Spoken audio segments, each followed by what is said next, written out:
Start that recording there.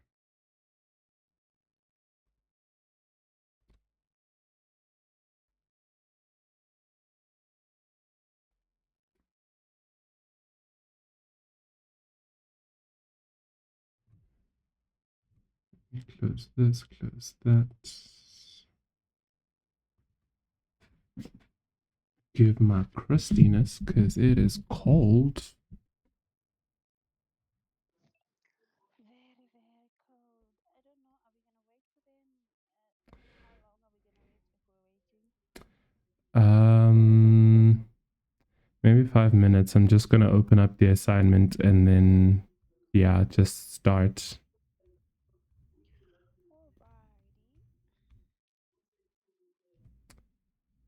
Alrighty. That's my assignment. Where is the brief?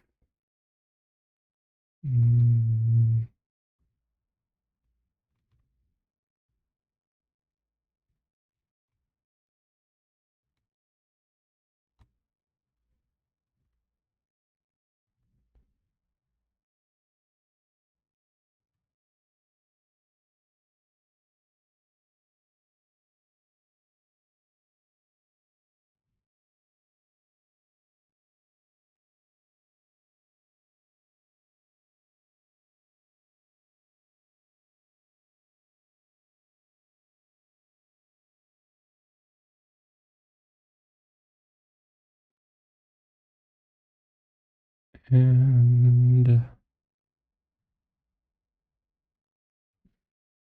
share.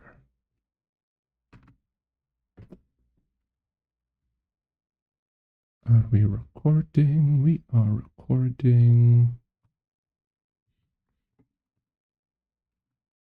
Hey, Lolita. Hey, You good? I'm good and you? I'm alright, thanks. Sharp, we'll give it 2 minutes and then we shall just do the thing and I'll record it and then whoever, whenever, will do what they need to do.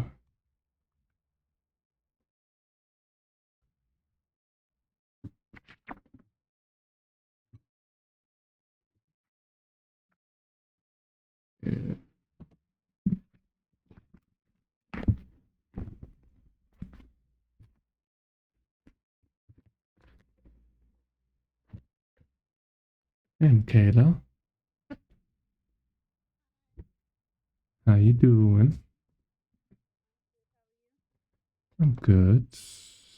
You're not hanging over. Good. At least you've got a long weekend to still party. Into the weekend. Yeah.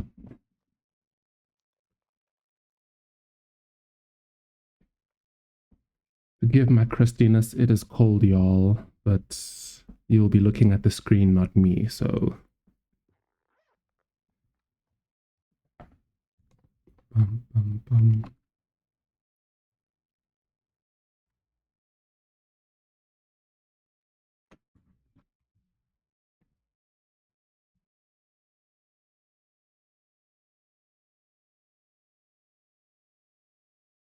Five, four, three, two, one. Okay, it's 22. Let's get started. All right, so I'm pretty much just gonna go straight from the beginning and try to go right through to the end. I'm gonna try to do like everything as well. So the cover page and adding table of contents, creating your reference list, how to use things like ChatGPT to find sources and also to create your reference list, just so that it's not too much admin and having to try, write it by hand. And yeah, if there's any, I don't know, questions or whatever, you can just speak up, speak out, or put it in the chat. I'll try check the chat, but I think it's easier to just speak and then like we'll all hear each other. Sharp.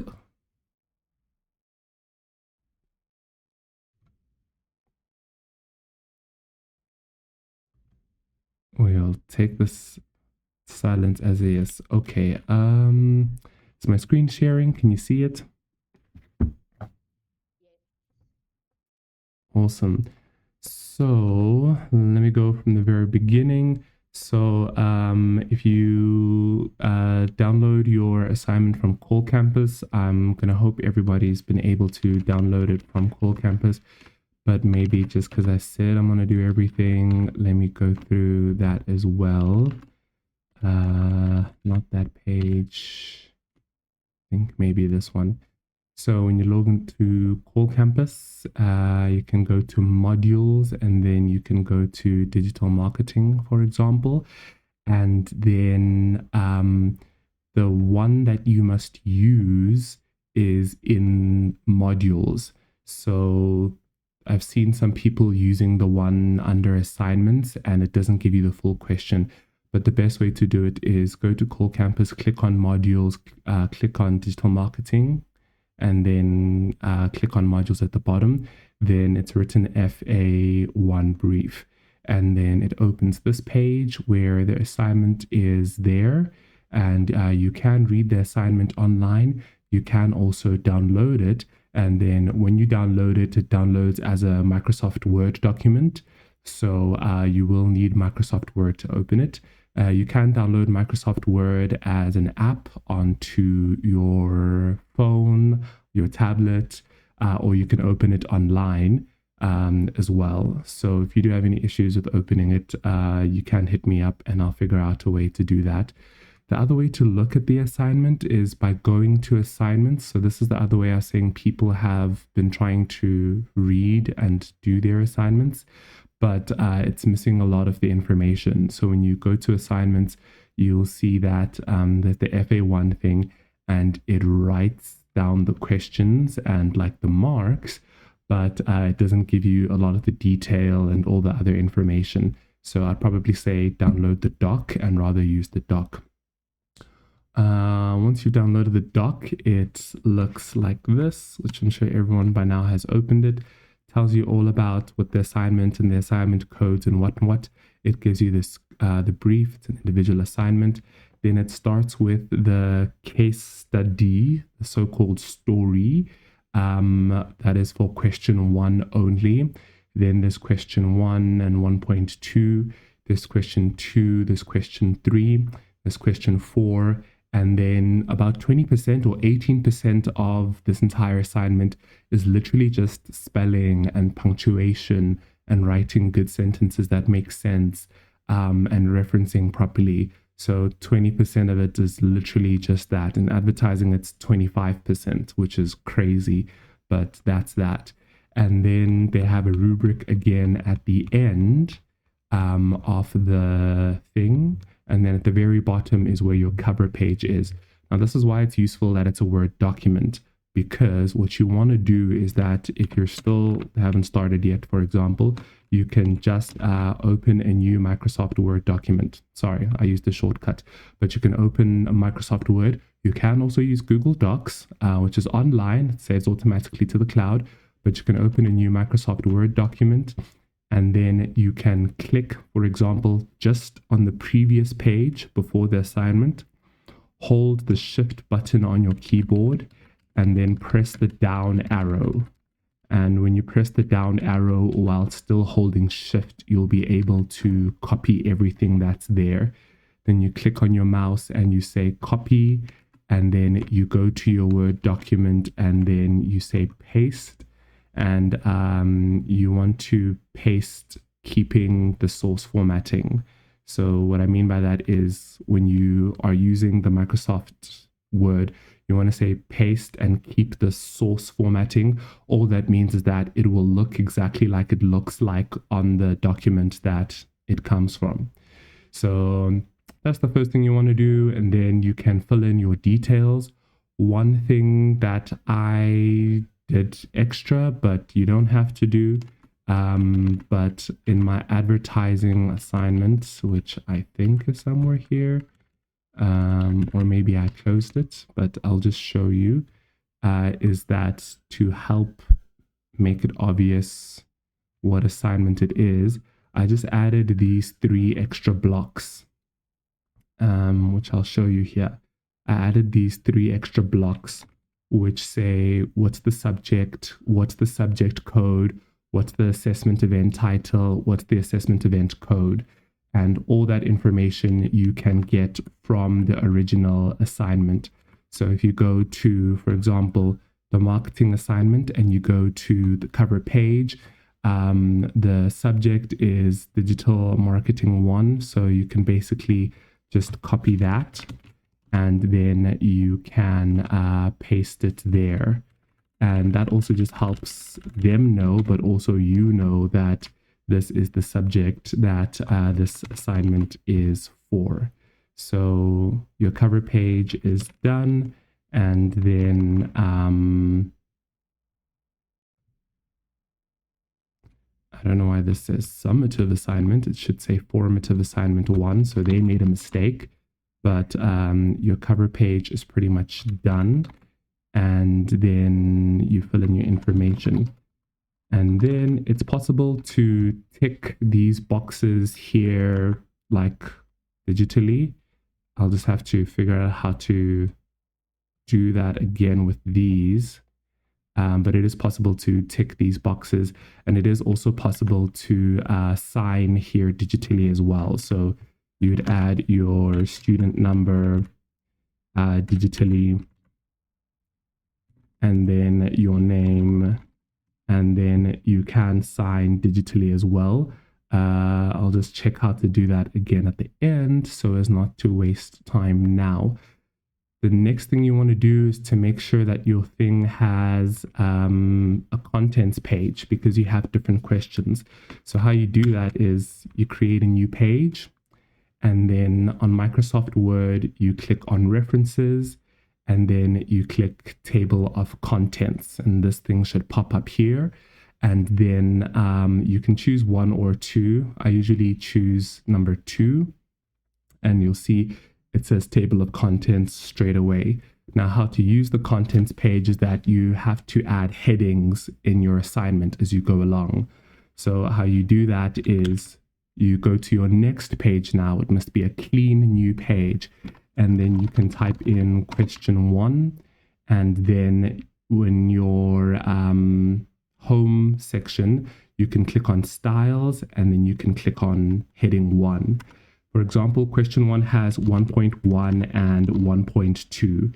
So you'll write 1.1, leave a space, write 1.2, leave a space, and then you can just make each of them heading 2. So you go back to styles, and then you say heading 2. This is also possible on Google Docs if you're using Google Docs. I know some other people are using other Word platforms, which should behave similarly to Word. So you just write question 1 and then apply style, say heading 1, and then write 1.1, apply style, and write heading 2. Then what you can do as you go along, or even at the end, is you just go back to your table of contents and you hit update table, and you'll see it automatically writes question 1. Okay, that's on page 4. Question 1.1, page 4, question 1.2, page 4. So your table of contents is created automatically, and this also allows the lecturer or whoever is finding your assignment, reading your assignment, to be able to know what to find. This is usually very useful, especially in bigger universities, your WITS, TUCS, UJ, etc., because sometimes different lecturer or academic assistants, which are usually students who are doing honors and masters, go exactly to that question and mark it. It's also what happened for actually your matric exams. So usually one teacher marks one question and then they pass the exam along. So it's very useful to have a table of contents. And then, like I said, having a page number is also very important. The easiest way to do that is you double click right at the bottom of the page, and you'll see something that says footer. And then there should be a little tab on the top right over there that says header and footer. And then you click on page number, and then you just add whatever page number suits your fancy.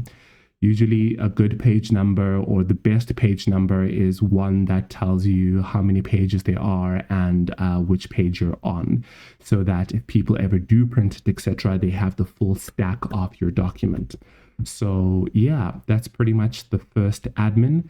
that you want to do. The last admin that you want to do just to set up your document, well, two last things before you even write your content, is that you can keep going for the other pages. So you can keep going and say, question 2, make sure that's heading 1, and then you'll do the same thing, 2.1, 2.2, and then make that heading 2, make that heading 2, and you keep going as you go along. Most assignments have only 4 questions. I know advertising has 6 questions.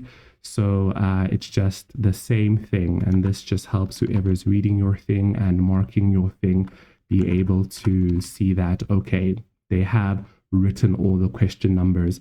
There is a content page that helps us find where their questions are. All their pages are, accounted for. So that's why this little bit of admin is important. So I'm going to assume for now that the digital marketing assignment only has 4 questions. Sharp. So that's 4 questions done. And then the last thing you want to add, and again, before you start, is a references page. Now, how you add references is that there should be a references tab on your Microsoft Word. Google Docs doesn't have this. You have to use a plug-in, which is available on Google Docs. So if you are using Google Docs, you can just ask me and we'll have a chat later on the sidelines, or we'll just connect online. But on Microsoft Word, there is something that says references. And so what you'll do is that you'll go to references, you'll click bibliography, and then you'll put in this table of references like that. Now, 2 things about references perhaps. The newest Microsoft Word doesn't have the Harvard method. So unfortunately, we can't use their built-in referencing method. If you use the school computers, I think they do have the Harvard referencing method built in. And that makes these references build automatically, just like the contents page.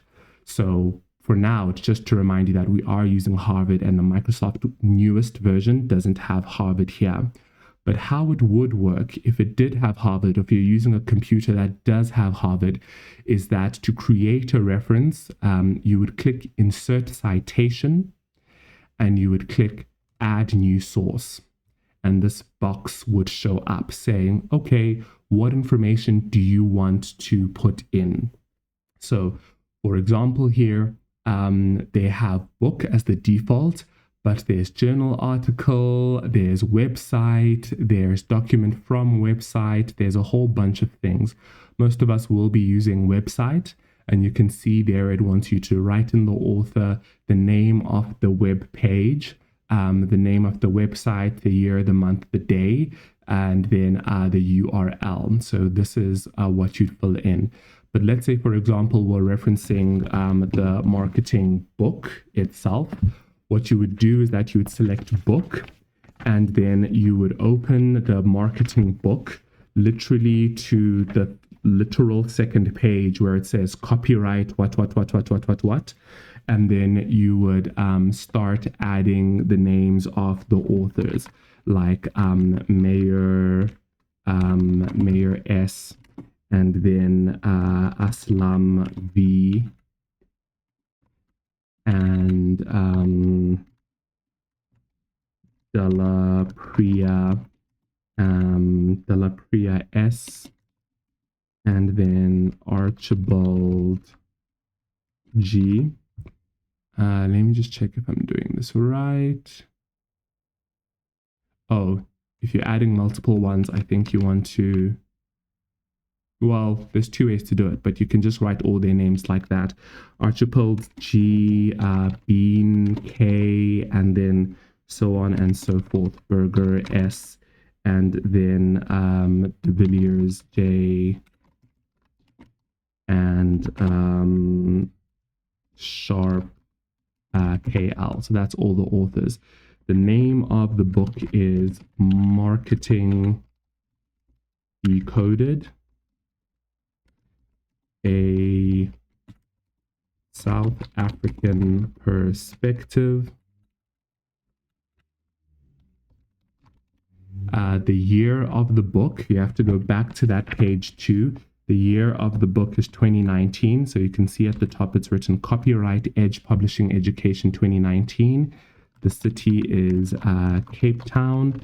The publisher is Edge Education.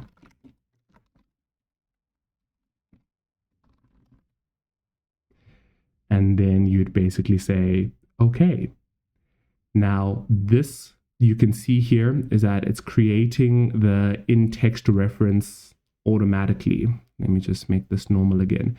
It's creating the in-text reference automatically. So that's how it does it, this Microsoft Word one. Then you can click on your references heading and say update citations and bibliography. And then you can see it creates the Harvard reference automatically. So that's how it should work. And if you need to edit it, you would just come back up here to the top, click Manage Sources, and then you would click on the source and say Edit. So for whatever reason, this one didn't separate the authors properly. So maybe it needs semicolons or something like that. But this is how you would just use the Microsoft Word one. The one I'm going to show you specifically is the ChatGPT way, only because I think it's easier. And I also think that it grabs the information for you automatically from your website, and it's easier to use. So I'll show you the ChatGPT one, but that's just how the Microsoft Word referencing works. And if your computer does have the Harvard style, then you can use it. So, all right, that's pretty much how you set up your document for academic assignment. Back to table of contents, update table, and you can see question 1, question 2, question 3, question 4 references. We know exactly what page they're on, so we are good to go in terms of starting the assignment. So for question 1, if we just go back to the assignment itself, I'm not going to read over the whole case study. Again, now there are some things I'll come back to highlight, but there is this story about Amazon's slow start in South Africa. This event that they're actually describing, I was actually producing it last year. And so they held this conference and this question and answer session, and people who are experts in the industry spoke about Amazon, commented on it. One thing I will say about it is that this case study does not have enough information for you to actually describe Amazon properly. It doesn't say that Amazon is an American online retail company that has products online that they make and that third-party sellers make, and that people can create an account and buy these things and get them delivered to their house or, you know, to a location or that they want. It's not that specific in describing them. So there's some things which you'll definitely have to search. But there are key things which we're able to use and reference there. So let's jump straight to question 1. And sorry, I'm just going to hop back to the teams to see if there's anything I'm missing. Nothing. Okay, not missing anything. Hey to everyone else who has joined. I am recording this. I'll probably put it up on a private YouTube to also share the link later on. If you do have a question or anything like that, just unmute and speak up, because I can't see the chat whilst I'm sharing the screen and whatnot. And yeah, I'll be happy to answer that so we all work together. Okay, question 1.1. If a buyer simply finds no value in the offering, they will not be motivated to participate in the exchange process. Mayers et al. And that's literally our textbook. Using the 5 product layers, the customer value hierarchy is the other name. Discuss the levels of value South African customers attach to the Amazon brand. Provide examples at each stage or layer from a South African context, and then identify each stage or layer and apply it to the Amazon from South Africa. And this is 20 marks. So it is quite a bit we have to do. I don't think the question is structured very, very well. So I would recommend breaking it down like this. And like I said, the purpose of this is to try and tell you where to find answers in the textbook, show you how you can use ChatGPT and a platform called Perplexity AI to find sources, and give you some ideas on how you can structure, your answer as well. You have to do the writing, you have to do a bit of the thinking and the style, but it's just to help each other do that. So like I said, the structure of the question actually has 5 things, but it goes in such a jumbled up order. So I would recommend trying to understand the question like this. Number 1, they want you to identify the each stage of the 5 product layers or customer value hierarchy. And for free, I will tell you the answer to this is on page 22 of your textbook. So you can go and find the answer there. So number 1, you have to identify. Number 2, you have to define each stage of the 5 product value hierarchy. That is specifically on page 23, if I'm not mistaken. Should be the very next page. That is on page 23. So that's the second thing you have to do. The third thing you have to do, and I'm going to come back to this middle point here, is to provide an example at each stage / layer from a South African context. So this is your own searching that you have to go and find. Number 4, you have to apply each stage / layer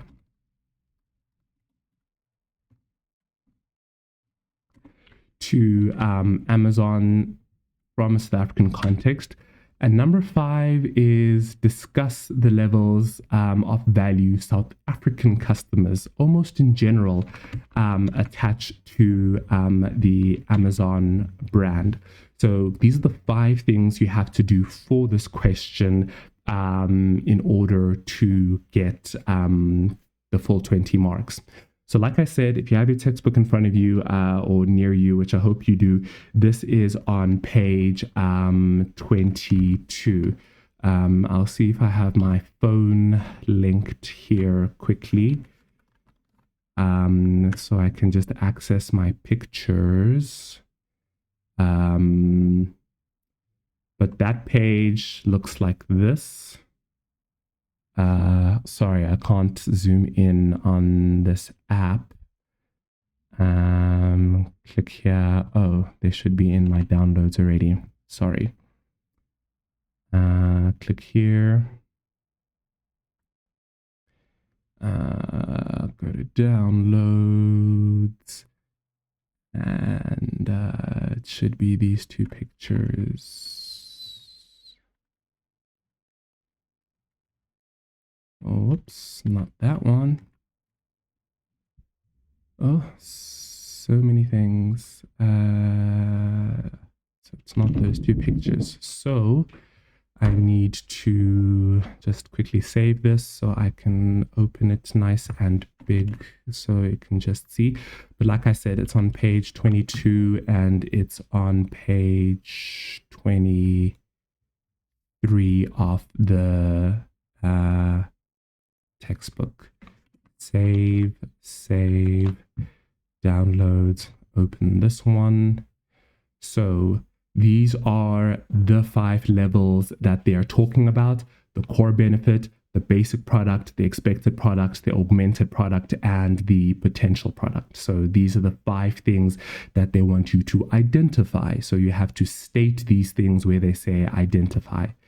Next, they want you to define them. So this book has a habit of explaining things and then not defining them. Sometimes it defines them, it doesn't explain them. Give me one moment.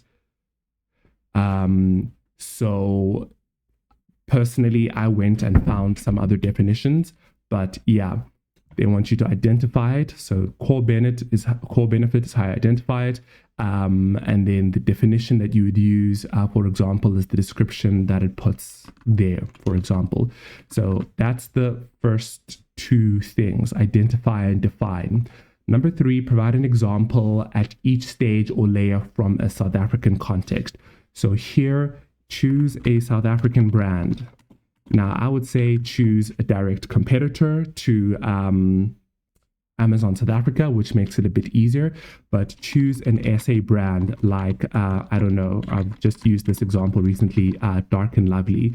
Then you have to say the core benefit of Dark and Lovely is, and you complete the sentence, the basic product of Dark and Lovely is, and then you have to explain what the basic product is. And then same thing for expected product and augmented product.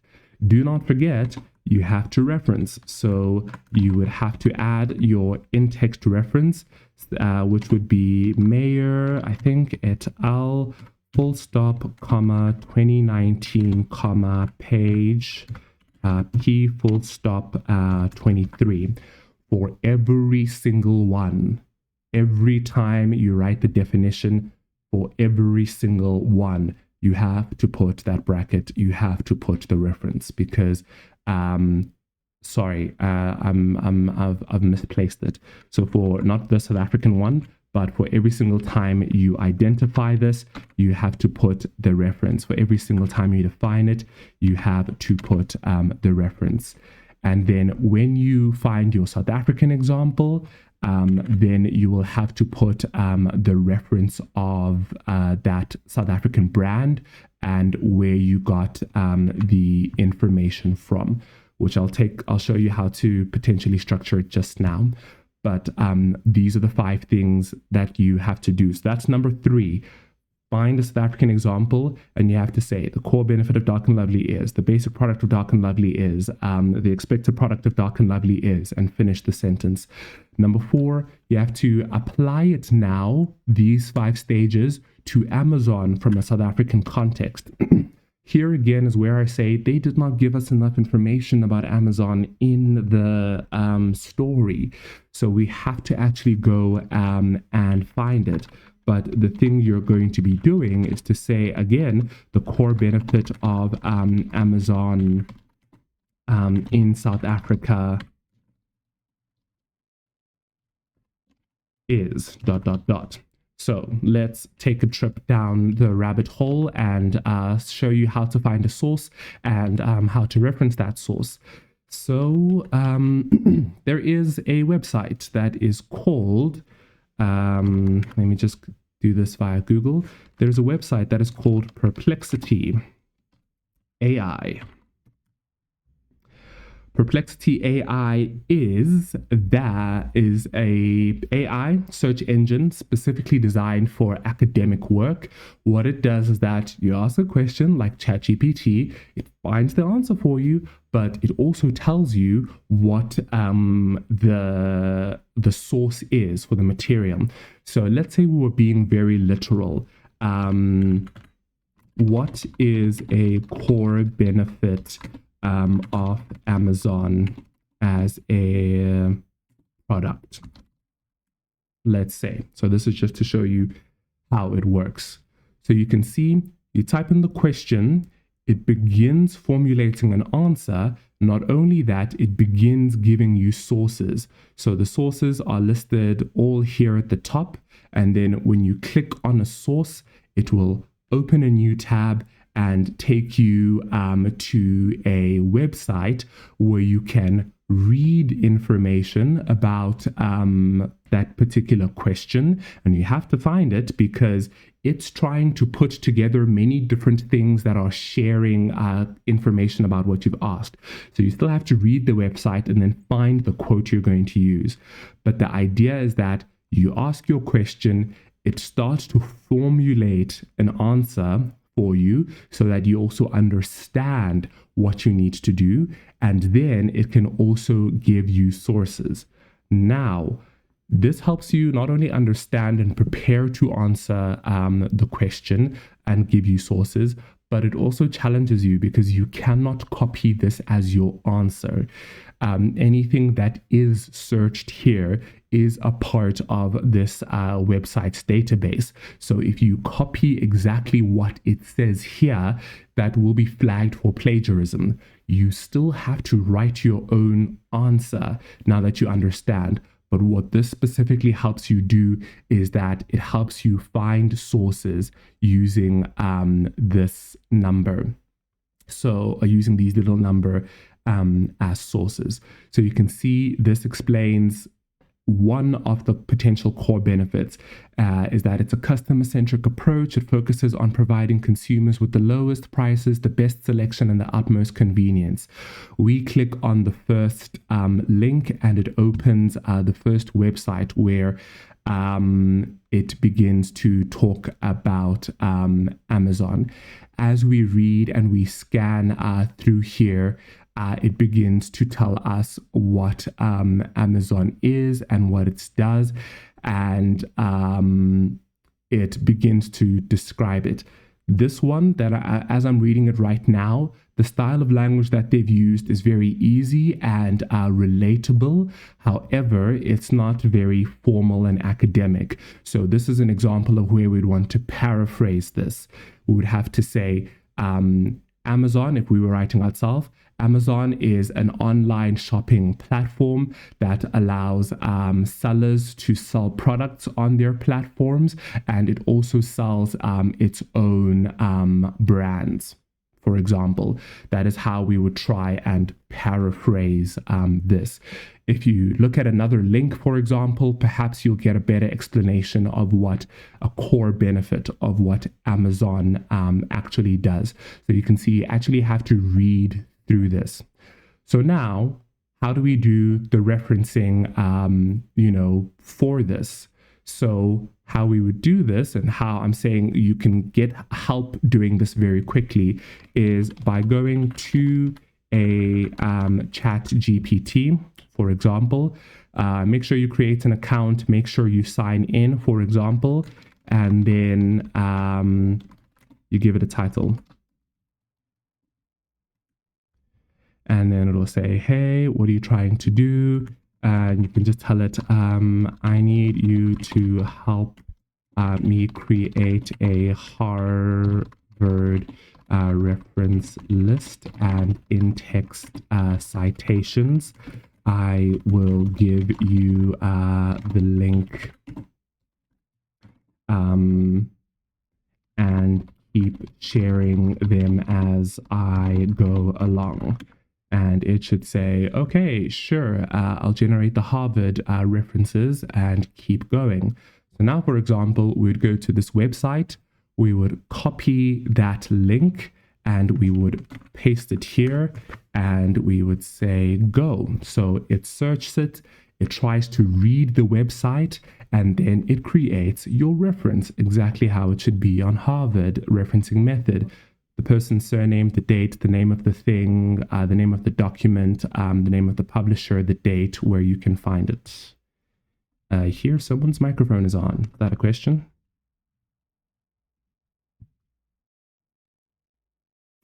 No? No. Okay, cool. So it has now created your reference for you, and as you keep going and you just give it a link, it will create the reference for you exactly as you need it, and it can also give you the in-text citation that you need to copy and paste. So let's say that we paraphrased that website like I'm telling you. For example, we would say here, according to, I don't know who this will, according to, for example, this is one way to write it, Marchase, and this year is 2020. Amazon's core benefit is to provide consumers with an online platform to shop, as well as delivery of their products. This isn't a correct answer, an exact answer, but I'm showing you how you could do it. So there's two ways to in-text reference. So one way to in-text reference, say the person's name and add the year. Another way to in-text reference is to directly quote them. So if we quoted that sentence that I was saying here, and this is a very long paragraph, but if we quoted that whole sentence, we would put quotation marks, paste it in. At the very end, we would put a comma, close quotation marks, and then we would add the in-text reference like that and full stop. So there are two ways, like I'm saying, to reference. You can paraphrase the person's words and then just write their surname and the year, or you can direct quote someone and then put your quotation marks, put the in-text reference with the brackets like that, and then full stop at the end, like Kirsten keeps saying. Okay, so that's sort of how the process of trying to find source information to quote from can actually work. So you will have whatever your question actually says, for example. So let's try just do another one, for example. So what is the augmented product of Amazon, for example? So you can go to your perplexity.ai and you can type in, what is the augmented product of Amazon? And then it will begin searching the web. It will begin finding sources for you. It will craft an answer that can help you understand, for example, what the augmented product is. As it describes here, the augmented product refers to the additional features, services, and benefits that enhance the core and actual product offerings, creating added value for customers. Okay, hey, I understand what the augmented product is. But more specifically, this is like a definition of what augmented products actually is. And it continues, these augmentations differentiate Amazon from competitors and improve customer satisfaction. Then they begin to list them and provide you sources. So like I said again, when you click on a source, it will open a new tab for you and you can read a tab. Now, I said a little bit earlier on, whether you were joined or not yet, that for me, for example, having studied branding and marketing before, I didn't think that the textbook had good definitions of these key terms. So I searched mine, for example, from different places, and I included those definitions. And that's one of your questions. So say now you are adding a definition for an augmented product. You have clicked on the link. It has given you a website with a definition for an augmented product. You can come here and copy, for example, the definition.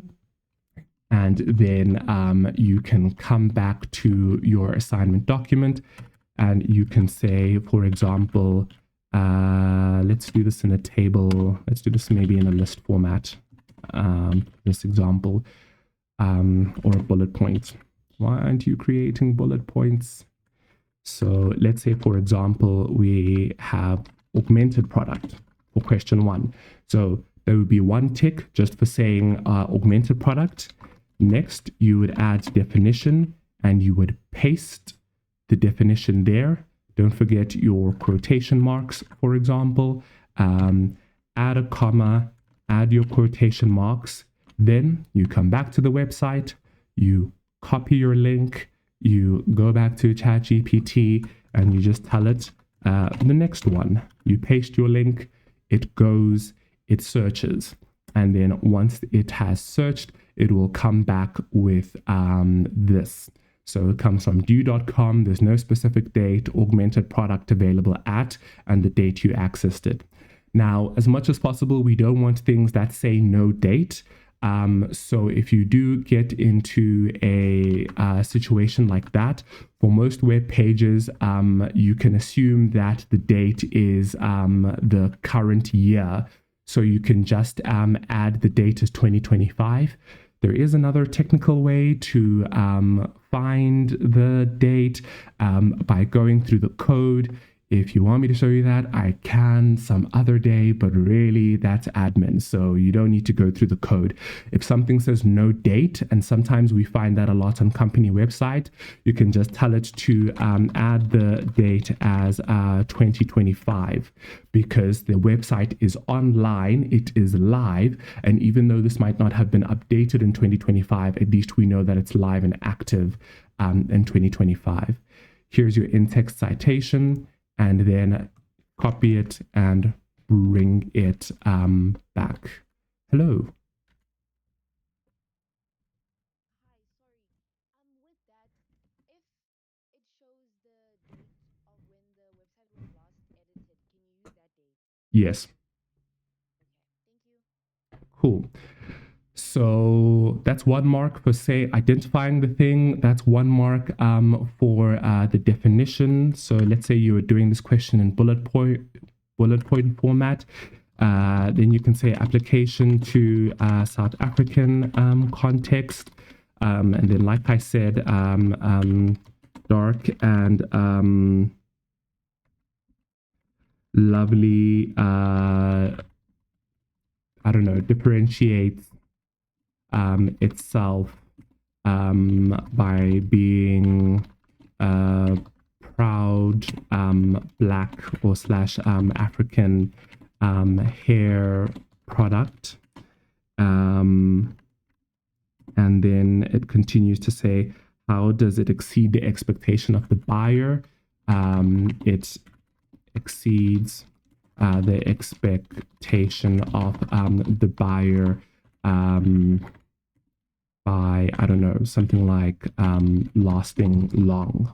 So again, these aren't real answers, they're just ideas, but it's to say 1 mark for that, 1 mark for definition, 1 mark for application to South African content, and then there's application to Amazon South Africa. Now, for this example, which we've just done, the website, like I've said, perplexity.ai, has given you some examples to think about. What is the augmented product of Amazon? So you can read through these and take some of these as suggestions of what is the augmented product of Amazon. Now, this question specifically says Amazon in South Africa. So you would be speaking about how Amazon could be augmented in the future of South Africa. They already have these products, but in the future, the augmented product, the augmented differentiating value that Amazon could provide to South Africa could be these things. Again, you go through this, you read it to understand, you click on a link, and then you go to the website and you read.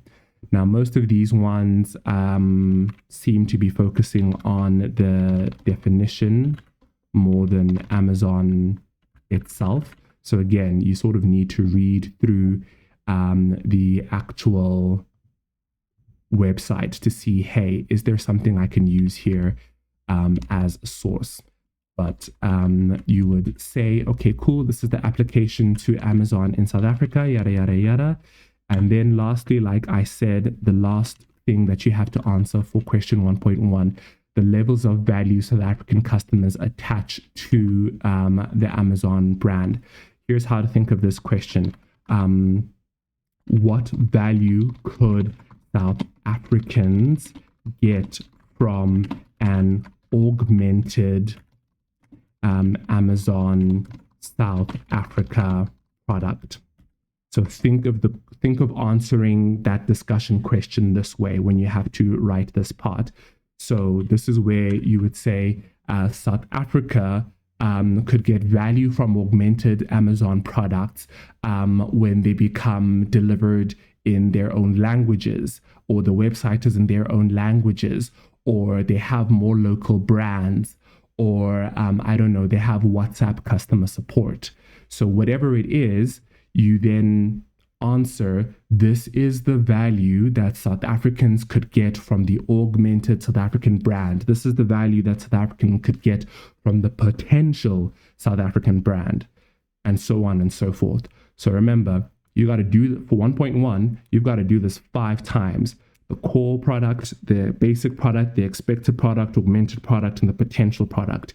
You have to have the definition, application to a South African example, and then you have to talk about the application to Amazon in South Africa, and then the value South Africans can get if Amazon does this. So that is 1.1. I'll pause for 1 second just after 1.2, just so I can go through 1.2 and then that's done. So Kotler and Keller state 3 overarching strategies from the foundation of the marketing strategy. For the foundation of the marketing strategy, any company can apply these 3 generic strategies in any industry based on the information provided in the case study. Which overarching generic strategy is Amazon using and why? That is the first question. So we're breaking it down. Number 2, which overarching strategies did they not use and why? That's part 2 of the question. Then part 3, they want you to explicitly identify, define, and motivate for the generic strategy Amazon chose and the generic strategies Amazon did not choose. So at least with this question, the last statement matches the first 2 statements. It's like very clear. So here we have to find the generic strategies first and foremost. The generic strategies for this are page 13 of your book. So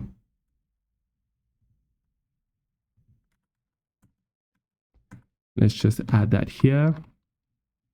Strategies, page 13 to 14 of the textbook. So you will find them there.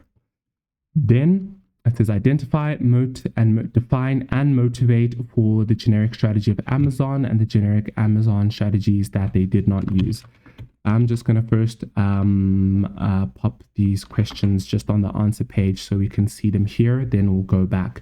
So you'll see on page 13, it says at the bottom, according to Kotler and Keller, the 3 overarching strategies are overall cost leadership, differentiation, and focus. Then on the next page, page 14 to 15, it explains what each of them are. So, for example, you can start your answer, for example, by saying Amazon South Africa can be believed to be using a differentiation marketing strategy overall. According to Mayers, and so like I said, there's 2 ways to reference. So if you're in-text referencing like this, you can say according to Mayers 2019, a differentiate strategy is well,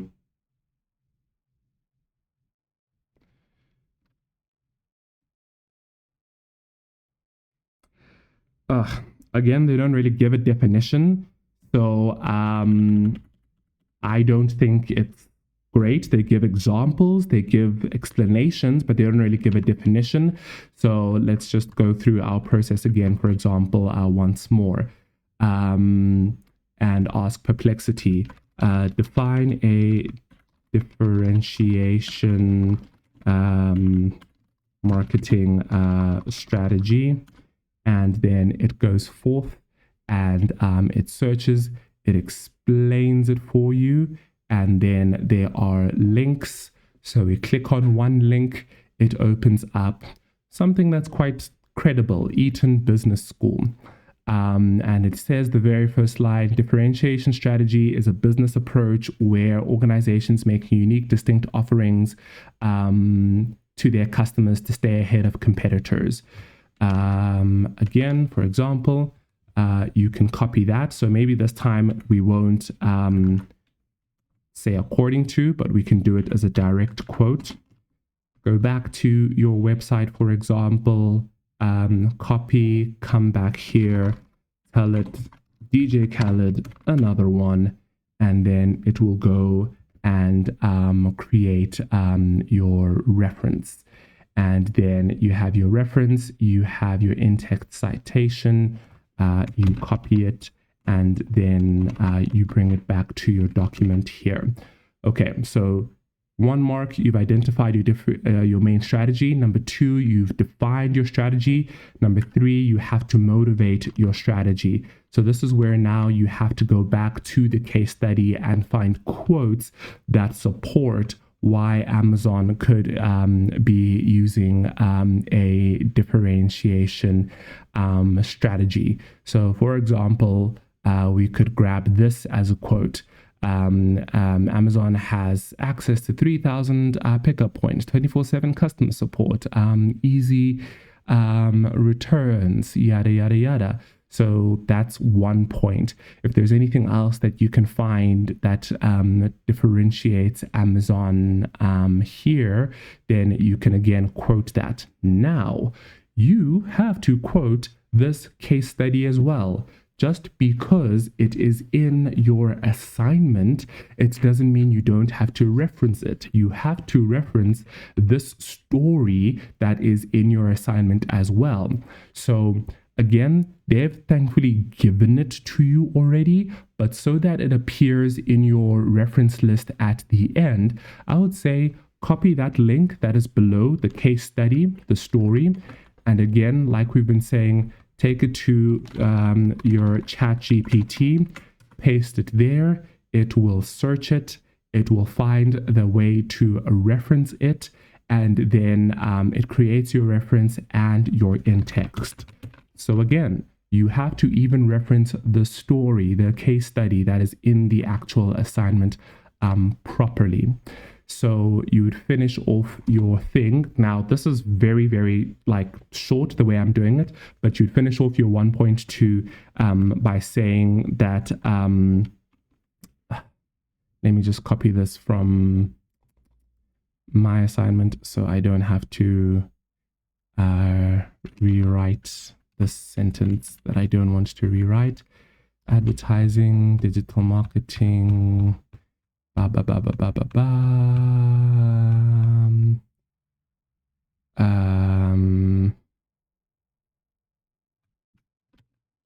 copy that, bring that here. So, for example, in my assignment, how I have started it is by saying, based on the article, Amazon's slow start in SA Normal, says Retail Gurus. When you put the title of something, you have to italicize it. Once more, when you put the title of an article, a document, a book, you have to italicize it, make it lean back. But based on the article, Amazon's slow start, yada, yada, yada, by Sibahle Malinga, senior news senior news journalist at IT Web. Amazon is differentiating themselves by, and then we go back to, for example, the story. If you're using this specific quote here, you go back to the story, you copy it, you quote it, and again, you reference it. Comma, quotation mark, Malinga, this should be 2024, full stop. Let me just triple check. Yes, like that. And then you explain why they have chosen this strategy. So again, this is the first point, define the strategy that they're using. This is the second point, choose the strategy that you think they're using. This is the second point. A differentiation strategy is this. This is your third point where you're going now. This is how they're doing it. There's actually quite a bit more you have to write here, but this is how, you could start explaining it. Then you have to say, just the generic strategies that they're not using. So in this instance, they are not using a strategy of cost leadership. Cost leadership, for example, is defined as, and then you go to the book, and it says in the book, I'm going to use something fancy here quickly. Companies aim to achieve the lowest production, purchasing, and distribution costs so that they can underprice competitors and in this way gain a market share.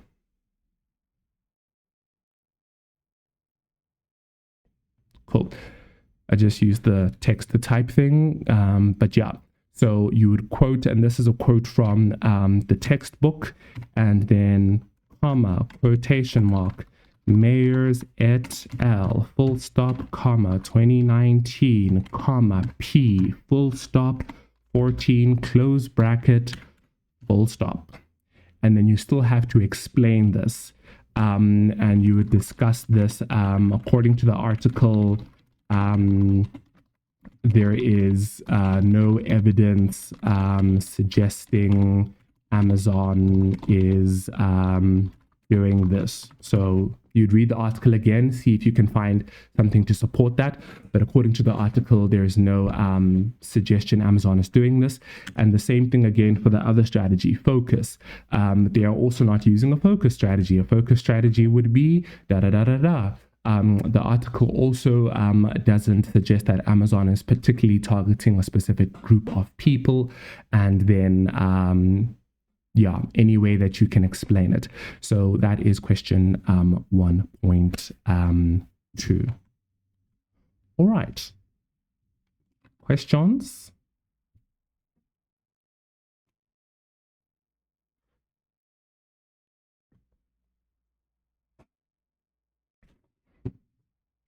Compliments, complaints, suggestions?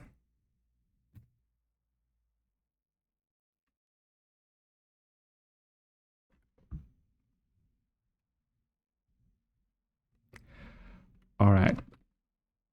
I will assume that means everybody's all right. So that's question 1. I'm just going to show how I did it just a little bit differently just for my assignment. It's not to say it's the right way. It's just to say this is how I made sense of things. So for example, for question 1.1, you had to identify the layer, define the layer, apply the layer to a South African example, and apply the layer to Amazon South Africa. So the way that made sense for me to write this or to show this is using a table, because I could just be like, this is the first row. That's the core benefit. That's the reference. That's the definition. That's the reference I used. Here's a South African example. Here's its core benefits. That's the reference. And here's the application to Amazon. And I used Amazon's own website to explain what their core benefit is and what their basic product is. So for me, this is how it made sense to represent this information, and it kept it clean and structured, and I could see what I was answering. It wasn't getting lost in an essay. But the question had the word discuss in it. So because it had the word discuss, I still had to write a discussion to fulfill that specific part of the question. Discuss, as we know in English, means that there has to be sentences that show the ideas of whatever is being described or explained. So then I still included something that said the levels of value South African customers can attach to Amazon South Africa can be described according to the framework by Philip and Kotler, Kevin Lane Kettler in their book Marketing Management. So I referenced the original book where this came from, not our class textbook. And then I did the exact same thing. The first level is the core level, where South African consumers see the most fundamental value of using Amazon as being the ability to access an online marketplace that's well-established and successful, a well-established international successful profile with a great variety of owned and third-party products. The second level South African consumers can apply to Amazon is the basic product. They have a website, they have an app, You can look for products, you can purchase them, you can have your own account, you can expect a well-handled, securely delivered product delivered to you on time. The third level is this for staff and consumers. The fourth level is this. The fifth level is this. So that's literally how I structured my discussion part, but that's how I fulfilled the other part, the definition, the identification, definition, the South African example, the application to Amazon. Otherwise, this would have just been a very long thing. That sort of goes into like, an essay. So yeah. And then for question 2, I went into a lot more detail. I wrote a lot more, but same thing that I was describing to you like just now. I started with saying, based on this article, Amazon, based on this article, it's been acknowledged Amazon is having a slow start, but is expected to become a significant player. According to experts, the platform has always prioritized fast times. These two factors significantly impact shopper decision making. So I sort of created an introduction. From these statements, it can be argued that Amazon South Africa is using a differentiation strategy. The definition of a differentiation strategy is this. The author explains that to pursue this strategy, this is what you're actually doing. And then Malinga's article, so I refer back to the case study. Malinga article supports this by saying that Amazon has a wealth of experience, and unlike competitors, they may have been shy to advertise, but they are doing other things. And so I described the other things. So that quote I literally shared with you. Amazon is doing 3,000 pickup points, and so they're trying to make sure they prioritize delivery to people, and they're doing this and they're doing that. And then I said Amazon did not choose to adopt differentiation or focus. Differentiation would have required that they do this and this and this, but that's not what they done. And I quoted from the case study again.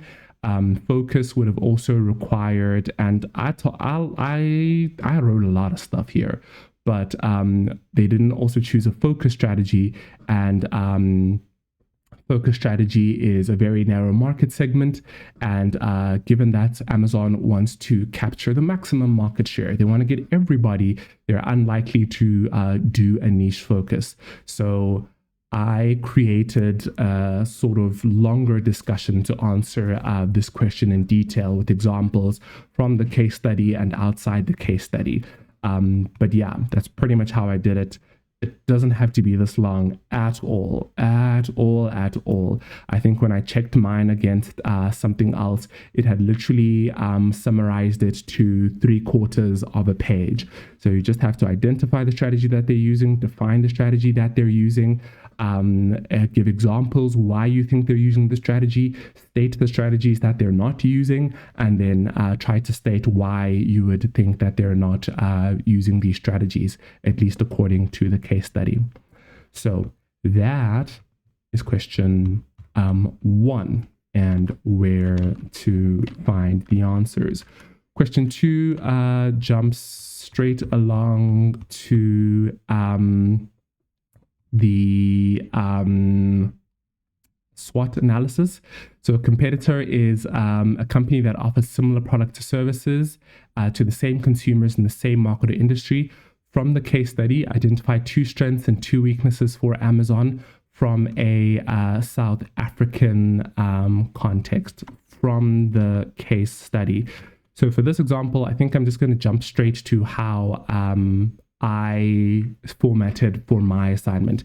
It just says, from the case study, identify 2 strengths and 2 weaknesses for Amazon.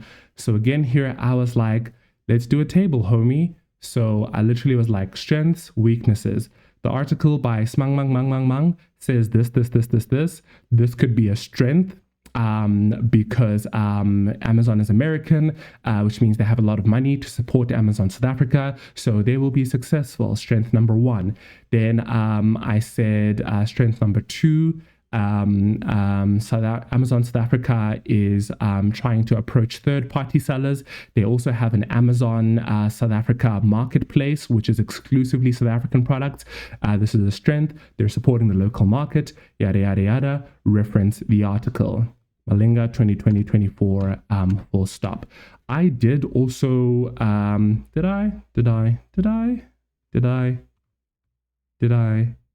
did once. So I did also reference some things that were outside of the article for this, just to try and explain something. So for weaknesses, they had an overhyped launch, for example. This is what the article says, which means that they disappointed customers, and quote that from the story. Another weakness is that there are lots of competitors already in the market. That's what the article says.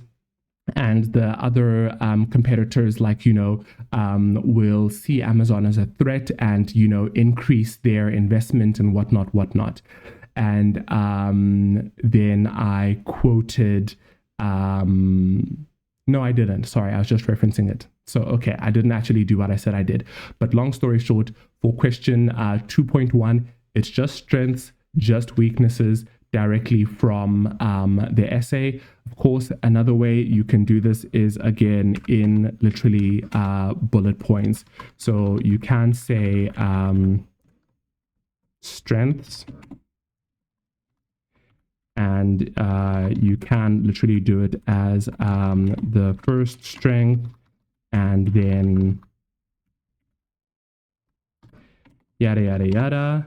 And then you quote Mokel, and then you put your reference, you put your reference of the case study there, and then the second strength, etc. So you can also do it in bullet point.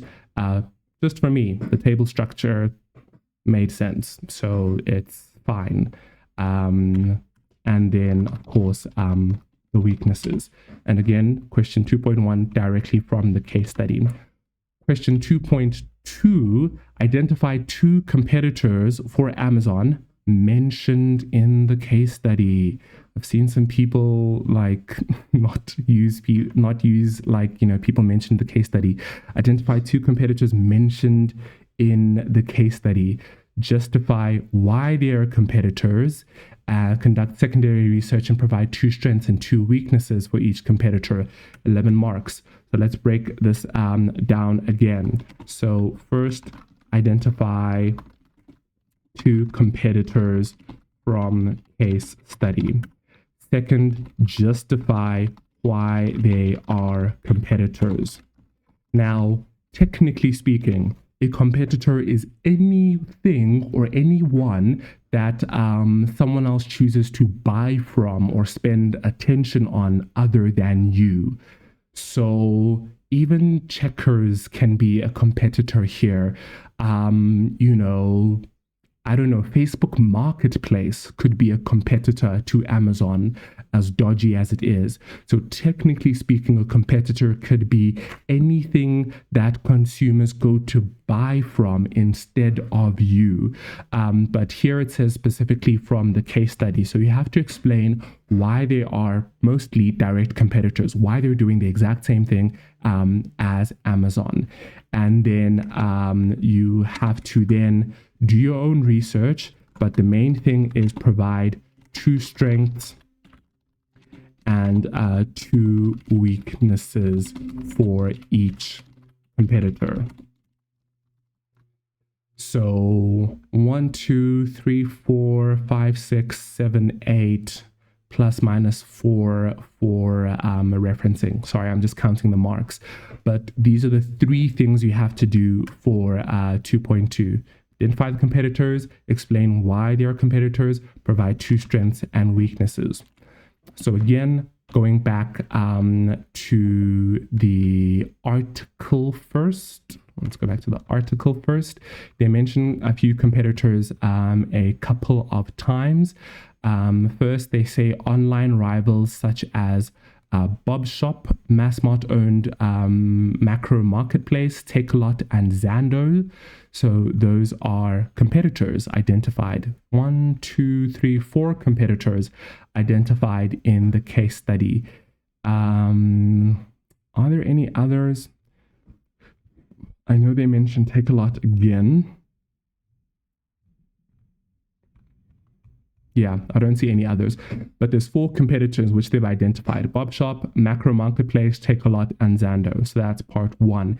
Explain why they're competitors. So you have to understand, what does Bob Shop actually do? What does Takealot actually do? And explain why this makes them a competitor. So jumping back again to my example, and again, tables just made sense for me. You can do bullet points, you can do essay style, whatever floats your boat. But it just made sense for me for reading. And the purpose of communicating and giving information is that, people can find what they're looking for. And especially if they're marking, I actually always say, and sorry, this is a caveat, like it's a sidebar, but academics is a sport. Like learning is an actual sport.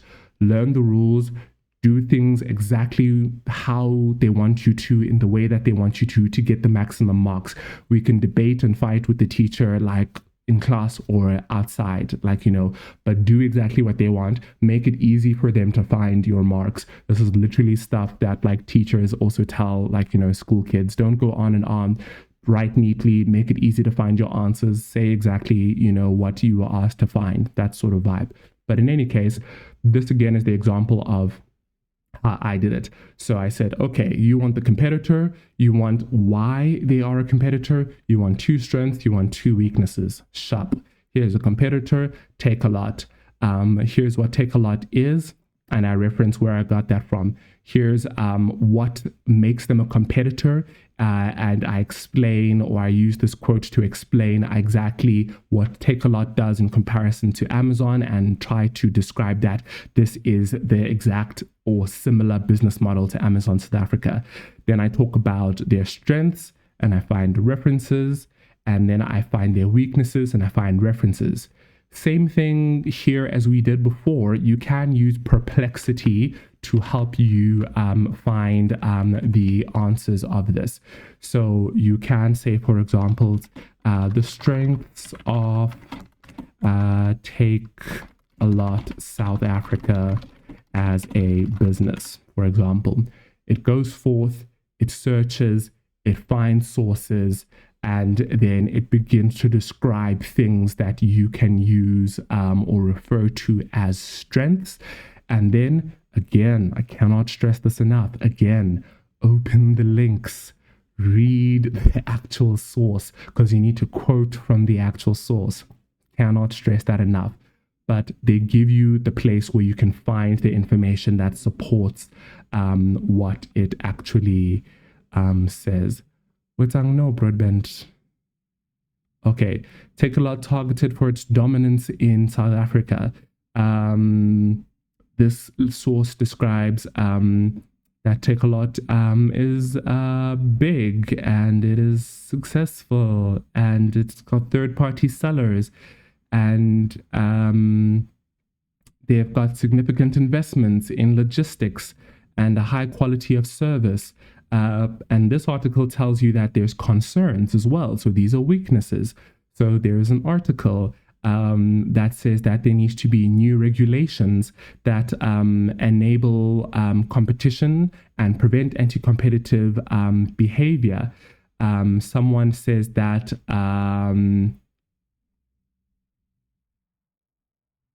the most popular digital platforms around the world are widely used in South Africa, but internet usage takes on a local flavor in financial service platforms and e-commerce, where some traditional stores with an online presence and Takealot, which is part of the Naspers group, dominates the scene, and they're tipping the market. So they're basically bitching about how Takealot has a parent company, literally a sugar daddy called Naspers, and this makes them very big and supported, like, Amazon will be. And because of how much data they actually have, and the competition commission will say, oh, you have too much information. Oh, you prioritize your products instead of your seller's products.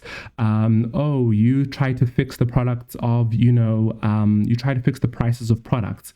So long story short, for question, again, 2.2 now, find the competitor, describe exactly why the competitor is a competitor to Amazon. Something like Perplexity can help you find the strength and find sources to back it up. Open the source, read the article. Once you have read the article, find something that you can quote. Once you can find something that you can quote, take the link of the article and go back to your ChatGPT, tell it to reference it for you, and then it will do the things to help you reference that specific article and give you the in-text reference, which you take back and put into your assignment. And again, I just did this as a table. You can do it in whatever format you want to. Oh my gosh, I did not finish. I was probably tired. I was like, I'm sick of this. Okay, so yeah. Now, I haven't finished question 3 and question 4 of this, but what I did do is the planning. So I will also show how to just take a look at those, specifically for the pestle. The pestle is probably the most annoying thing in this assignment because of the research that you have to do. But question 3 says that assume you were launching Amazon in South Africa and explain in detail how you would launch the Amazon brand using 3 promotional marketing communication mix tools. Your answer must be practical, detailed, detailing what you would do with each promotion tool. So breaking down the question, you are number 1, launching the Amazon brand in South Africa using 3 promotional or marketing communication tools. Those 3 tools can be found in page 33.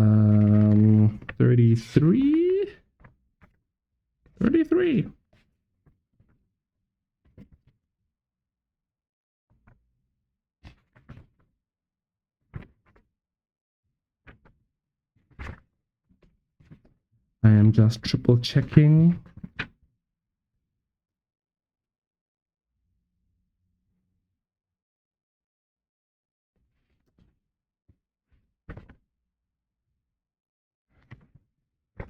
Okay, yes, page 33 to 34, or rather, let me say 33 to 37, page 33 to 37.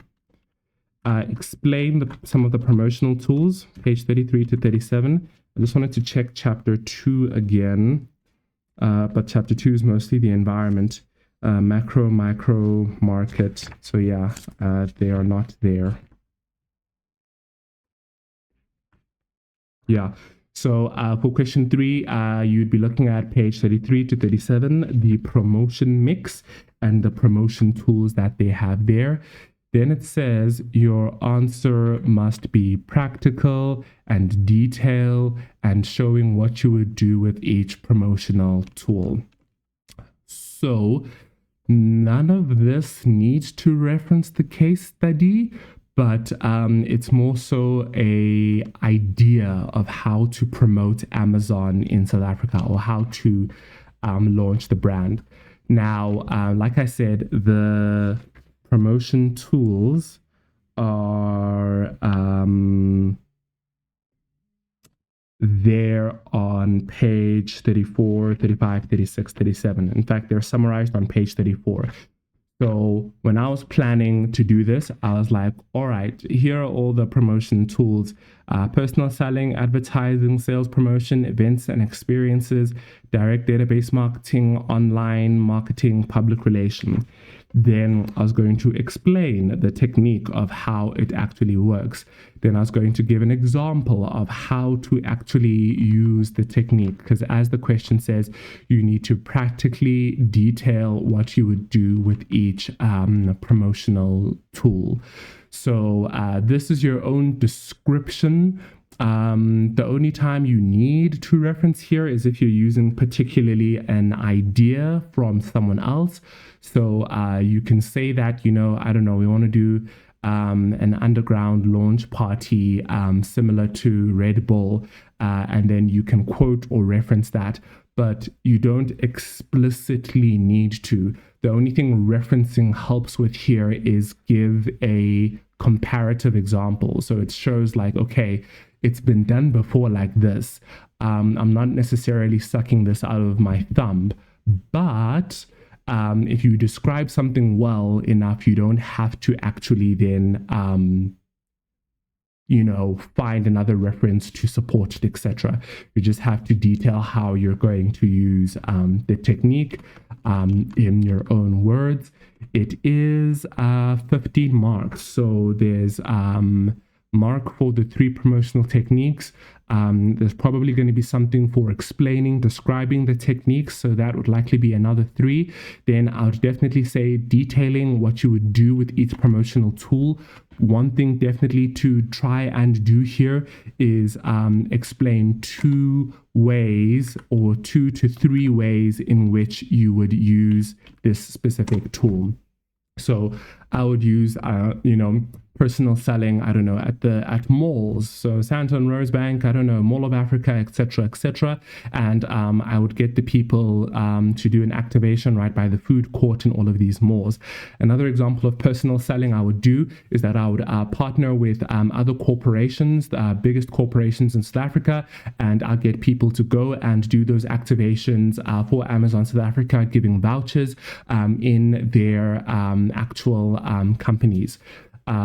For advertising, you might say, I'll do radio ads and a radio competition / activation where people from the radio station go drive to, the Amazon, one of the Amazon pickup locations. Whatever they can find at the pickup location, they get to keep. Something like that. So I definitely recommend at least 2 examples of how you would use each technique to be able to get the maximum amount of marks. And again, you do not have to reference specifically where your technique or your idea comes from, but if you want to compare it to something, then you can compare it to something that has already been done and then try reference that. So that's all of question 3 for 15 marks. And then there's question 4. Before going on to question 4, which is probably the longest admin question, any other questions, queries?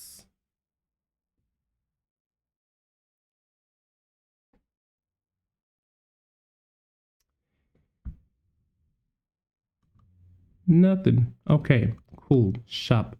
Then, and again, as before, you can try use Perplexity AI to help generate ideas. You can even generate ideas from anything else, but the way in which you explain it, describe it, etc., must be very unique. And remember specifically that this is for question 3, lastly, remember specifically that this is a launch. And when you are launching something, you want to get a lot of views. You want to get a lot of participation. You want to get people signing up. So people must sign up for the product. People must try use the product. So those are the things that you're trying to do. It's not just about hype and noise and arrival. It's really, like I'm saying, things like, you want to get sign-ups. You want to get first time purchases. You want to get organic marketing, which is you want to get people to refer to your product. So whatever your idea is, people must post about it, share about it, whatever it is. Those are the marketing goals of a specific launch. Everything else is just hype and vibes, which is nice, but it's not technically what you are looking for. These are the things that you want to achieve. Okay, and then lastly, the pestle analysis.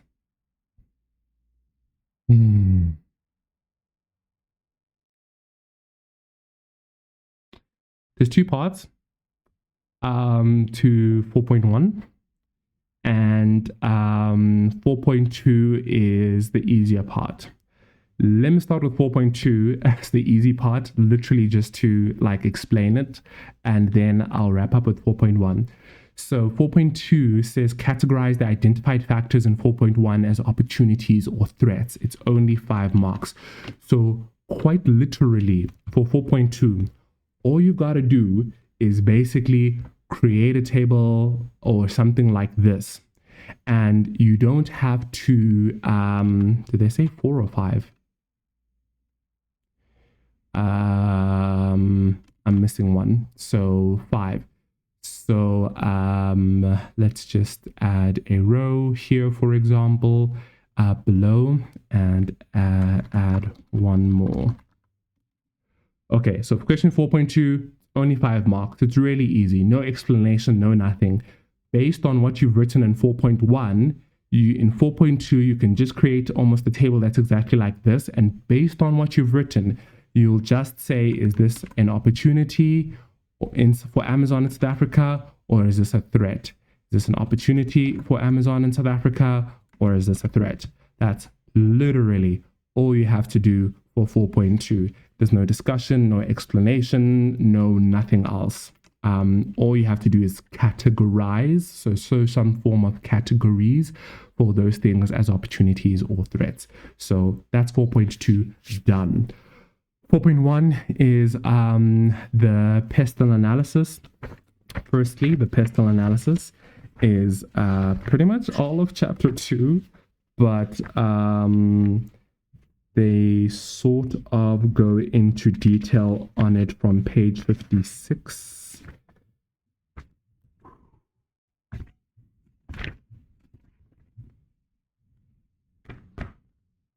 To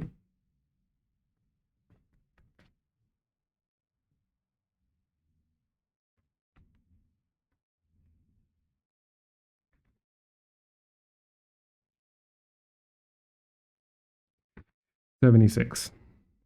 So that is the part that's not fun about the pestle analysis.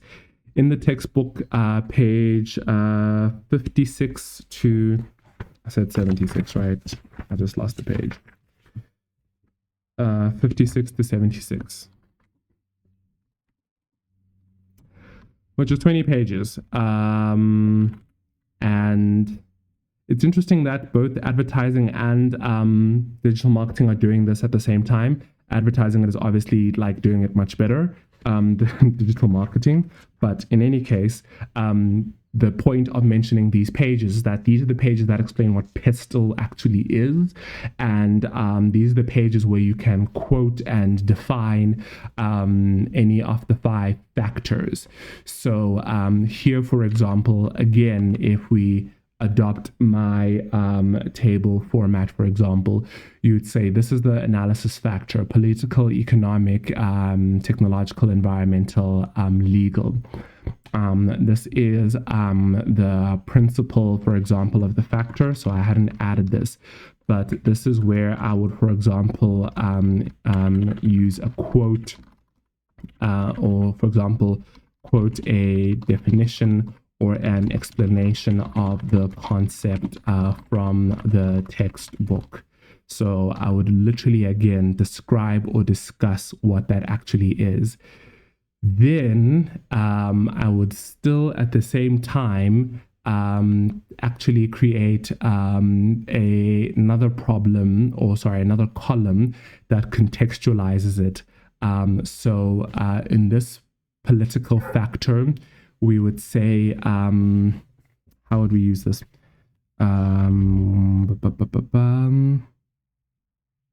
What word am I looking for? I forget the word that I'm looking for, but I'll think of it just now. But this is the factor. This is sort of the explanation or quote or concept from the book. These are, let's call them current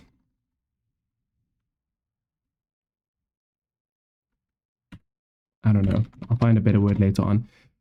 Current issues related to the factor. So this is where you would say, for example, a political factor. South Africa's, for example, GNU creates a complex political environment.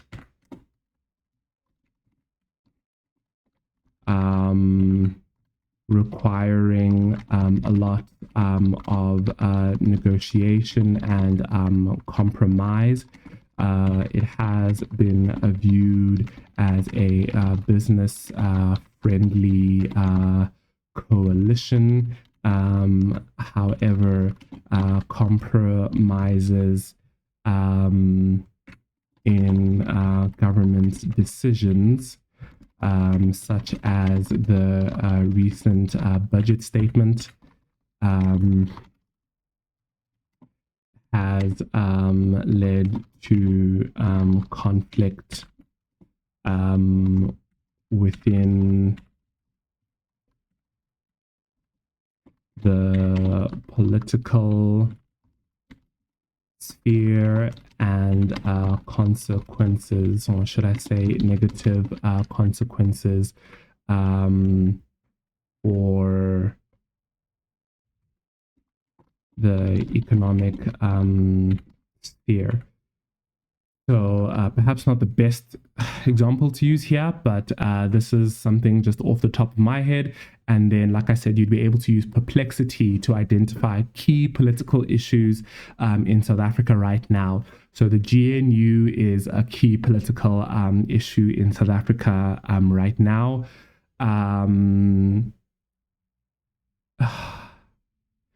Another political issue right now is South Africa's relationship with the United States.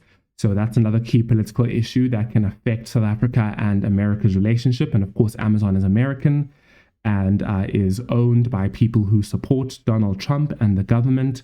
There are a bunch of political issues right now, but then the last part is actually discussing the application to Amazon. So for example, we'd be thinking about here, how can the relationship, the political, and I'm writing this as a question, for example, for you to think about and answer, but how can the relationship between America and South Africa affect its business in South Africa? And this is how you would discuss the application of the political factor. And you discuss something along the lines of, Amazon wants to operate in South Africa according to its laws, rules, and regulations. There's nothing that's prohibiting it from operating in South Africa as long as they obey the laws. There may be political interference through the form of tariffs and taxes. So Donald Trump, for example, now likes to punish countries with tariffs. So when we import something from a country or export something to them, there could be extra taxes on that product, which is involved, and that could create higher prices for Amazon in South Africa. That's arguably a political. So the decision to put a tariff is a political one, but the consequence is economic. So it's one of those things where you would choose, depending on what you're stating, does this fall under political, or do I want to put it under, economic? But the same idea would continue to apply here. So an idea, and this is again is one way just to format this. The same idea would be Okay, this is the economic factor. I go to, for example, my textbook, and on page 60 is what economic factors are, for example. And I would describe what economic factors are, and then I will read the textbook and I will see if any of the examples in the textbook can be used as an economic factor.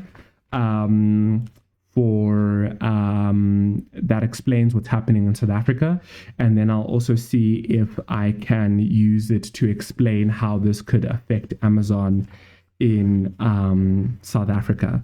So for each of them, and particularly for this middle part, the current issues related to the factor.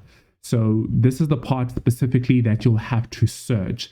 The other part is the interpretation, where you have to say, this is how the economic decision of a VAT increase will affect Amazon in South Africa. It'll make things more expensive. It'll make South Africa less business friendly, and Amazon has to pay more tax.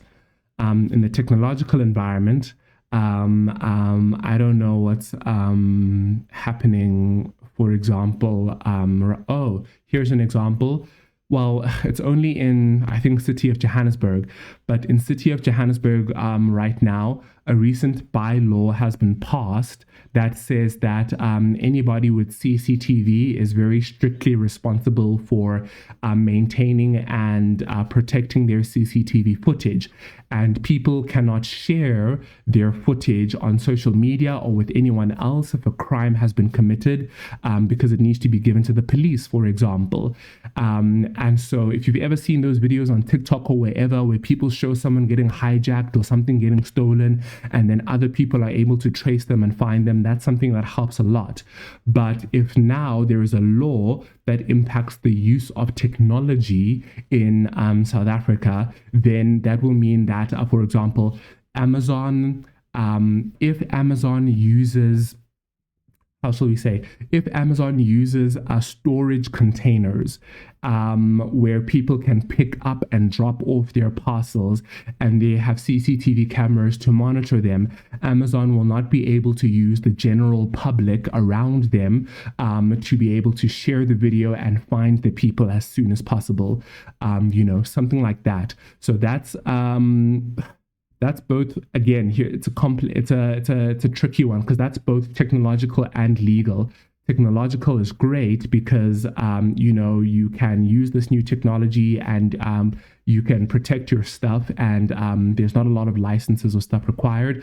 But it's also a legal problem now, because you can't just share your footage and have people find it. So that's sort of the complexities with some of the pestle things, like where do you use it, where do you put it.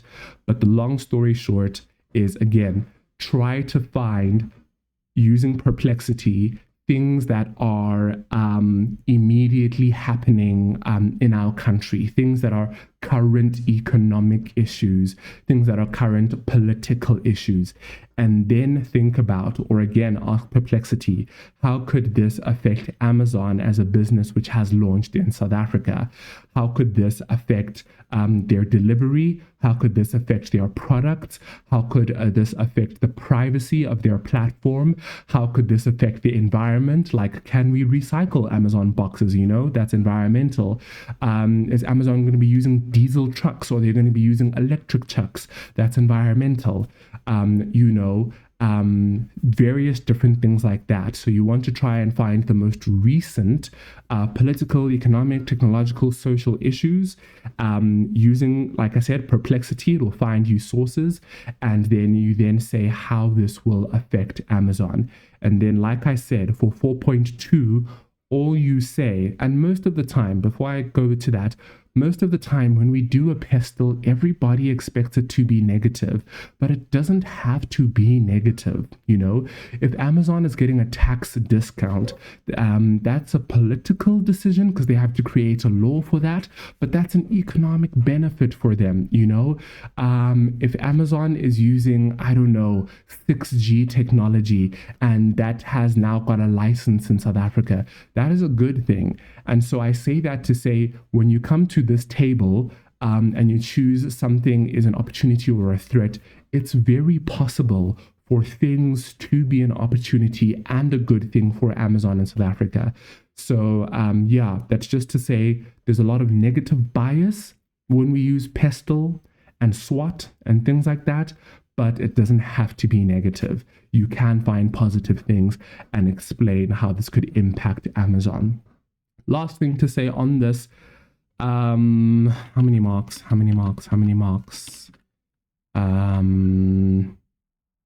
15 marks. So last thing to say on this is I'll choose again 2 issues for each of them. So political issue 1, political issue 2, and then you can explain how this applies to Amazon in South Africa. That will just help you cover the spread. It will make sure that even if your example 1 is nonsense, example 2 can still save you. And if this is 15 marks, you've got a political factor, tick. You've maybe explained or discussed what the principle is, tick. You've given a current issue about it, tick. Maybe you've given 2 issues, 2 ticks, and then you've given an application to Amazon. And of course, you have to do this for 5 things. So you have, as we say in sport, covered the spread, like made such an effort that it will be really hard for them to mark you down unless it's really nonsense that you write. So yeah, that is the digital marketing assignment. Oh, and last thing, the references. So once you've used ChatGPT, like I said, over and over again, you can say, please give me the full reference list in alphabetical order. And then it will read through the chat. It will put all your things in alphabetical order as it is required. You will copy it, and then you will go to your thing, and then you will paste it there at the end. And there's all your references, referenced according to Harvard correctly, and done. So yeah, that is basically digital marketing assignment in 1 hour, 20 minutes. Questions? Any questions, anything at all before we wrap it up and just say goodbye?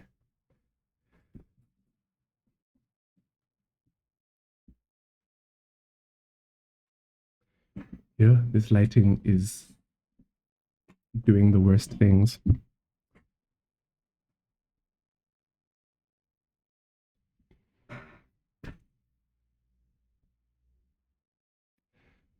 Cool. 1 thumbs up, 2 thumbs up.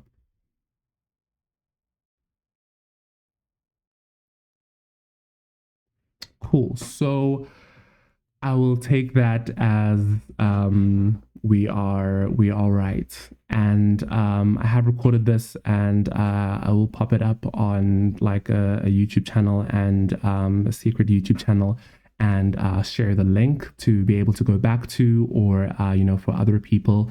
If there are specific questions, you can just DM me on the WhatsApp. You can DM me. My number's on the WhatsApp group. And yeah, the only thing I want to ask, whilst I have a few of you here, is that advertising assignment, the political poster, the political advert where people are fighting, one party's fighting with each other. That question specifically says it has to be a print advert. It has to be a print advert. It can't be, like I said, I was trying to say on the group, it can't be a sign that is on a street pole. It can't be a billboard. It can't be a t-shirt. It can't be on social media. The question specifically says it must be a print advert. Now, I have tried to find a print advert and I can't find one for this specific thing. So there's a few options that we still sort of have. I could, if we have enough people who can't find specifically a print advert, we could ask her to, number 1, find examples for us and show them to us. Then we go find and reference them ourselves. Number 2, we could get the question changed so that it doesn't limit this to print advert. There's some awesome social media adverts where one party literally says another party is like talking trash or ruining the economy. There are awesome social media advertisements as well. And the third option is that they potentially remove the question. Well, basically, what they would do is that they would zero weight it. They would mark it out of zero, and it doesn't affect anyone's mark at all. So I just want to ask, and like, has anyone specifically found a print advert where one party is specifically trash talking another party? Yeah.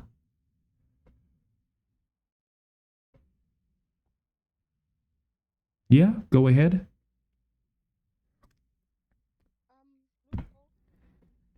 I just wanted to ask if print advert is because I found one where it's in a newspaper, right? And then it was one of those animation ads, like it's on a billboard but on a newspaper. And then it has Malema and who's this Cyril, and then the ANC is trashing Malema's party. Okay, send me a picture. Even if it is a picture in a newspaper of a billboard, that doesn't count because it specifically has to be created for that newspaper. So literally, like when you see a Checkers like advert inside a newspaper, it's specifically advertising Checkers. They've like literally applied for that space. I found something similar as well with Daily Maverick, and I think Michaela shared this with me, where there was a document that DA had written planning for the elections, where they literally made the apartheid logo the logo of the ANC. And I was like, great example of trash talking, but this is in a private document. It's not an advertisement. So literally, guys, it has to be like a flyer, something they would give out at a stadium or a street corner. It has to be in a magazine. It has to be in a newspaper specifically, and it has to be paid for by that specific political party talking about another political party. Another reason why it's so hard to find this is that print journalism is one of the oldest forms of journalism with the highest standards. Most editors would not allow such to happen, even though there are rules allowing political, commentary in newspapers. So it's so hard to actually do such a thing in a print newspaper, but you can do it on a billboard because they just want the money and you'll go fight in court. You can do it on social media, etc. So that's why I'm saying again, billboard doesn't count. A picture of a poster doesn't count. A t-shirt doesn't count. It has to be specifically, this advert was brought to you by the ANC. ANC is saying DA is white monopoly capital. Literally. Yeah, yeah, Ntantla? I'm sorry to interject. I just wanted to, like, okay, you have answered the question I wanted to ask because I wanted to know, Ugusi, what if you do have like the political tonton, but in the form of a cartoon, which I think is what Dineo was saying. But okay, I get what you're saying now. Cartoon is not an advert. There's many examples of that, and there are great examples of one party, trash talking another party. Remember that class that we had where she was like, guys, if someone from a telemarketing agency calls you to sell, car insurance to you, is that advertising? I remember very specifically that my team lost because we said yes. And she was like, no, advertising is something that is only mass marketing. So TV, radio, billboards, flyers, and it specifically has the brand and what they're promoting. So the brand itself must be clearly saying that thing.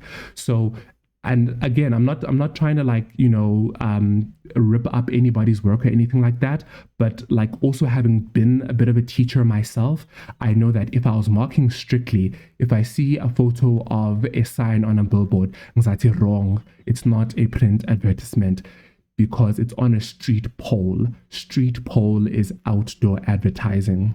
Wabo. So that's why I'm trying to ask, guys, have you found it? If we haven't found it, there's still some time for us to fight for them to change it.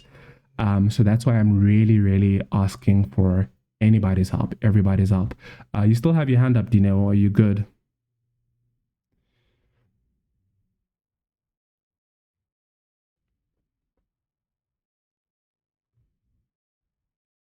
You good? Okay. So yeah, that's just my one thing on advertising. I am gonna bring it up with her. I think we have advertising again tomorrow. I forgot to bring it up yesterday. That's probably the only thing I haven't done. But like I say, the way I see it is that and I've also said to some people as well that don't take the chance of trying to say, oh, I'm just going to give them a photo of a billboard on a street, an ANC and DA, and I'm going to write about it. If they're marking strictly, you're going to get zero. So that's literally my 2 cents. Rather like ask and let's rather fight to say, hey, we cannot find this thing. Otherwise, yeah, that's pretty much that. But otherwise, yeah, that's otherwise all for now. Whoops, I got my another meeting now. But yeah, if there's nothing else, thanks for joining. I hope it was helpful. I hope it was useful. I'll put the recording up on the YouTube. I'll put the link on the group.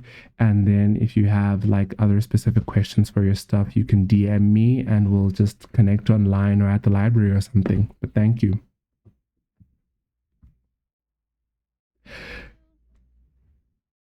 Pleasure. Bye-bye. Thank you.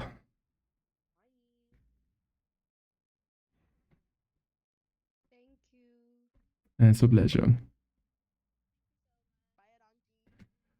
Bye, Ranji. Bye, bye, bye.